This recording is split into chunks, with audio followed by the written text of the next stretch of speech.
안녕하세요 여러분.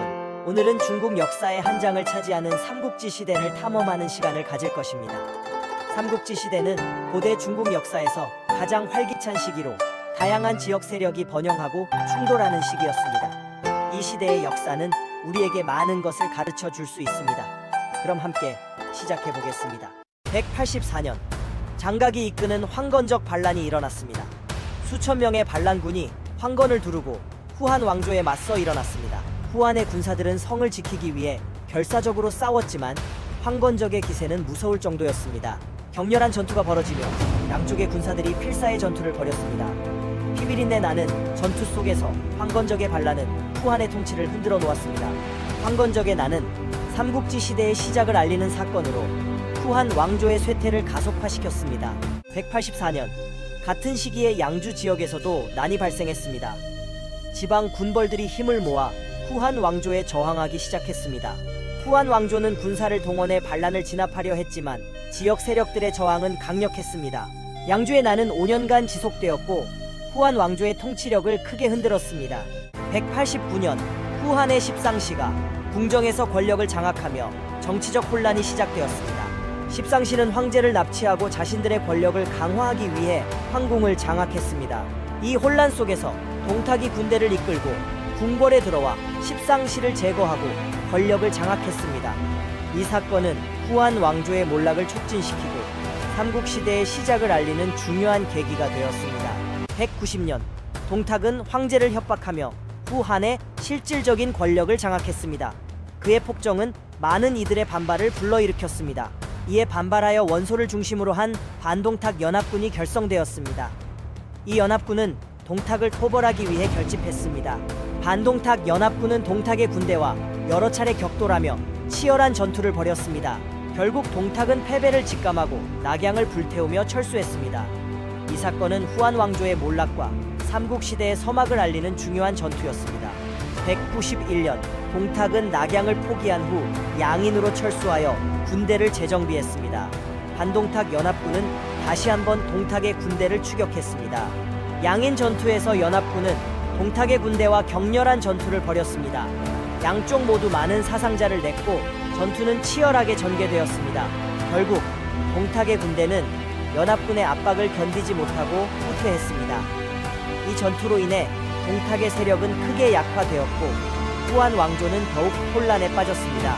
192년 조조는 개교에서 여포와 맞서기 위해 군사들과 함께 진군했습니다. 이 전투는 북중국의 지배권을 두고 벌어진 중요한 충돌이었습니다. 여포는 그의 강력한 군사들과 함께 개교를 방어하려 했습니다. 여포는 무예와 용맹으로 유명했으며 그의 군대는 강력한 저항을 보여주었습니다. 개교 전투는 치열하게 전개되었고 양쪽 군대는 격렬하게 충돌했습니다. 조조의 전략적 지휘와 여포의 용맹이 맞부딪혔습니다. 결국 조조는 그의 뛰어난 전략과 군사력으로 개교 전투에서 승리했습니다. 여포는 패배하여 도망쳤고 조조는 북중국에서 그의 지배권을 더욱 확고히 했습니다. 이 승리는 조조의 권력을 더욱 강화시켰고 그의 야망을 이루기 위한 중요한 발판이 되었습니다. 개교 전투는 삼국지 시대의 중요한 전투로 기억되고 있습니다. 192년 조조는 여포와의 전투를 위해 동군으로 진군했습니다. 이 전투는 조조의 권력을 확립하기 위한 중요한 전투였습니다. 여포는 동군에서 방어 태세를 갖추고 조조의 공격을 맞이했습니다.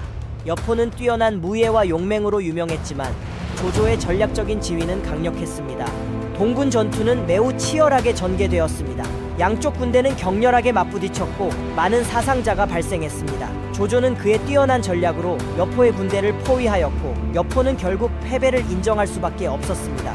이 승리는 조조의 권력을 더욱 강화시켰고 그의 지배력을 넓히는 중요한 전환점이 되었습니다. 동군 전투는 조조의 뛰어난 군사 전략과 지휘력을 보여주는 중요한 사건으로 기억됩니다. 192년 연주가 황건적의 침략을 받아 위기에 처하자 조조는 군사들과 함께 연주를 구원하기 위해 출정했습니다. 황건적은 연주의 성벽을 공격하며 성 안의 주민들을 위협했습니다. 연주는 절박한 상황에 놓였습니다. 조조는 연주에 도착하자마자 황건적과 치열한 전투를 벌였습니다.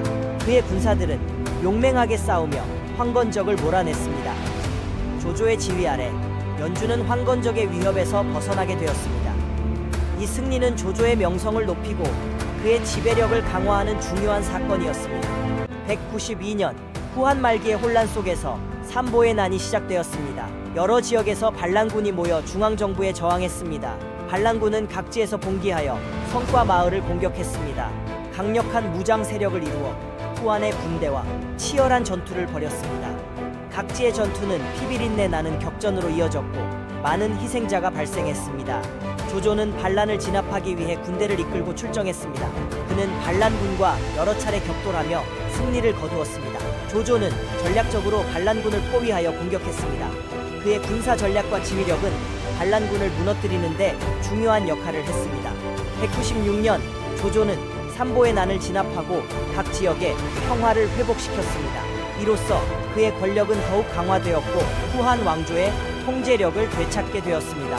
삼보의 난은 후한 말기의 혼란을 보여주는 사건이었으며 조조의 강력한 리더십을 통해 진압된 중요한 반란이었습니다. 193년 조조는 서주를 침공하기 위해 군대를 이끌었습니다. 그의 목표는 서주의 완전한 정복이었습니다. 조조의 군대는 서주의 성벽 앞에서 격렬한 전투를 벌였고 수많은 희생을 치렀습니다. 서주는 결국 함락되었고 조조는 서주를 완전히 장악하며 자신의 세력을 크게 확장했습니다. 서기 198년 중국 후한 말기 군 웅리할거하는 혼란의 시대 여포를 토벌하기 위한 전투가 시작됩니다. 강력한 전투력을 자랑하는 여포 그를 쓰러뜨리기 위해 연합군이 모였습니다. 조조와 유비의 연합군은 여포의 근거지인 합의성을 공격합니다. 치열한 전투가 벌어지며 양측의 병사들은 용맹하게 싸웁니다. 여포는 뛰어난 무예로 연합군을 압도하지만 수적으로 우세한 연합군에 점차 밀리기 시작합니다. 조조와 유비는 전략을 수정하여 여포를 고립시키는 데 성공합니다. 결국 여포는 성 안에 갇히게 됩니다. 고립된 여포는 더 이상 버틸 수 없었고 결국 사로잡히고 맙니다. 그의 시대는 이렇게 막을 내립니다. 여포 토벌전 그것은 혼란의 시대 속에서 새로운 권력의 재편을 의미했습니다. 서기 200년 중국 후한 말기 강력한 두 세력이 격돌하는 운명의 전투 의대조가 시작됩니다. 조조와 원소 두 강력한 군웅이 황하 유역의 패권을 놓고 맞붙습니다. 양측은 거대한 군대를 모아 결전을 준비합니다. 조조는 기동성을 살려 원소의 군대를 기습하고자 합니다. 거대한 함성과 함께 전투가 시작됩니다.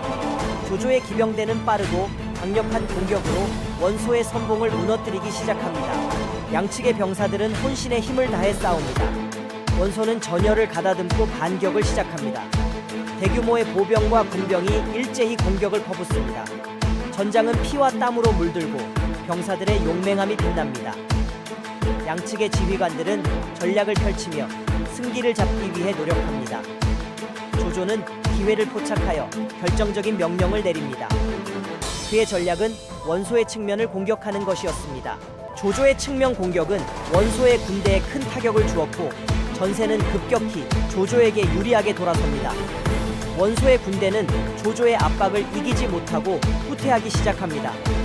전투는 조조의 승리로 끝이 나고 그는 황하 유역의 패권을 장악하게 됩니다.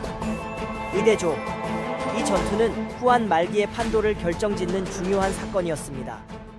혼란의 시대 속에서 새로운 권력의 재편이 이루어졌습니다.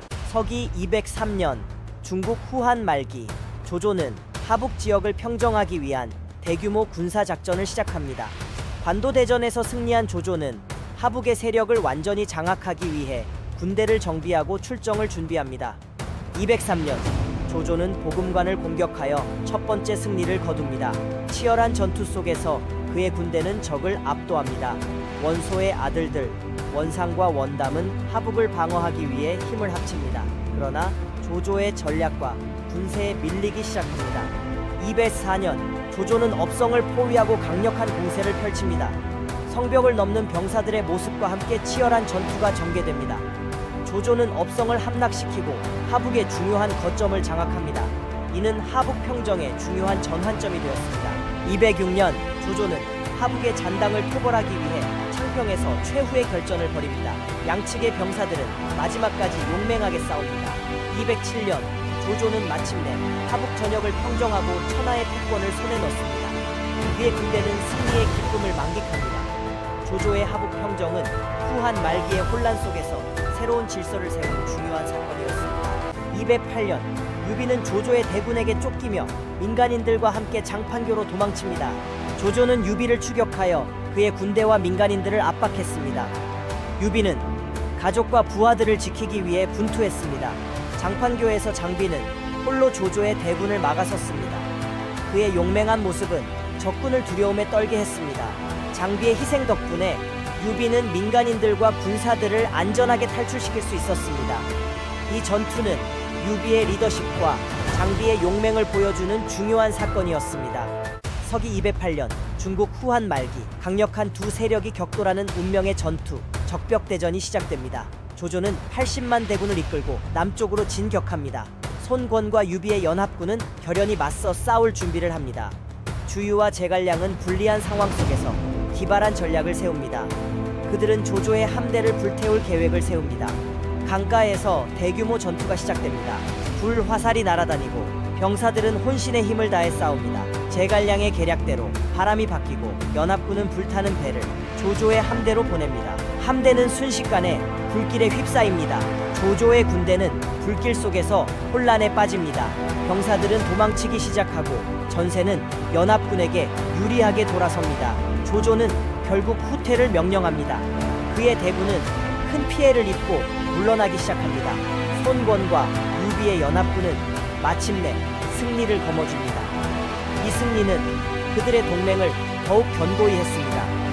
적벽대전, 이 전투는 중국 역사상 가장 중요한 전투 중 하나로 남았습니다. 후한 말기의 혼란 속에서 새로운 권력의 재편이 이루어졌습니다.